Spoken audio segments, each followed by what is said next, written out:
नाजरीन अज असी रेलवे की सूबों हाली के जिम्मेदारों का तयन करने लई लोगों को ये जानने की कोशिश करांगे कि रेलवे की मौजूदा अबतर सूरत हाल की जिम्मेदार मौजूदा हुकूमत है या महकमा के मुलाजमीन ते अफसरान ते उन्हां दियां नाकस पॉलिसियां ने।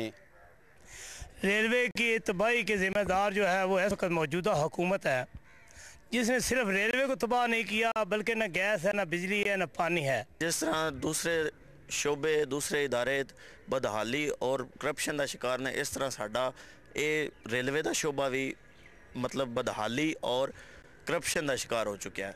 इस दे जो मतलब जिम्मेदारान हैं वो साडे हुक्मरान और रेलवे के मुलाजमीन तबका हैं जो कि मतलब करप्शन दे विच मुलविस होकर आवाम का खून चूस रहे हैं। मेरी नज़र के विच ते रेलवे के तबाही का जिम्मेदार मौजूदा हुकूमत है तो इसी महकमे के रेलवे के राशि मुलाजम ने जेड़े टुरदी गड्डी के टिकट नहीं बना के देना गवारा समझते, सवारी को पैसे लैके जेब च पा लेना बेहतर समझते हैं तो उही इहदी तबाही का जिम्मेदार ने। तो बलौर साहब जिन्हों की अपमाशल रज गड्डियां टुरदियां फिरदियां ने, उन्होंने रेलवे को की चलाना है? उसको हम अंग्रेज़ बोलते थे, ये हमें अदारा दे के गया है और उसकी निशान बाकी है, लेकिन हम लोगों ने, हमारी इंतज़ामिया ने, हमारे गॉडफादर जो इंतज़ामिया के ऊपर बने बैठे हैं, उन्होंने इस अदारे का बेड़ा गर्क करके रख दिया है।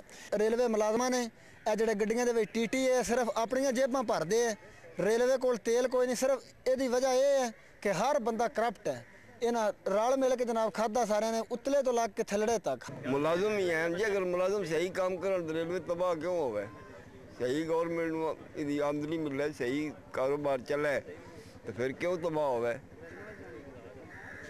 असी लोग आप भी तबाह करने वाले, ना वजीर आजम करने वाला ना सदर करने वाला, वो कोई साल चिकड़ियाँ चलाते। जो हुकूमत ने खर्चा बढ़ाता पे, तेल नहीं पूरा होंगे, लोग फिर अपने कहते हैं चल जैसे अपने चल जाते, गड्डी आती नहीं है टाइम से, किसी की बना इससे आके। अज हर बंदे ने यह मंशूर बना लिया है कि अपना सिर्फ घर भर लीए, पाकिस्तान उजड़दा तो उजड़ जाए।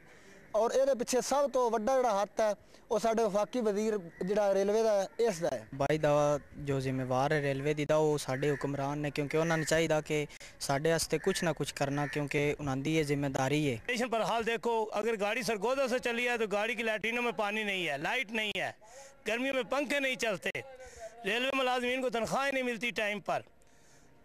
अब इसकी तबाही का जिम्मेदार एक तो बलौर साहब को बना दिया इन्होंने जो खुद ट्रांसपोर्टर है। नाजरीन कुछ लोग रेलवे की तबाही का जिम्मेदार रेलवे के मुलाजमीन ते अफसरान की करप्शन ते रेलवे अफसरान दी नाकस पॉलिसियां नूं करार देंदे ने, पर ज़्यादातर लोग रेलवे की मौजूदा अबतर हालत का जिम्मेदार हुकूमत वक्त नूं करार देंदे ने। कैमरामैन साकिब इकबाल सनी नाल सफदर इकबाल वड़ैच, अपना न्यूज़ मंडी बहाउद्दीन।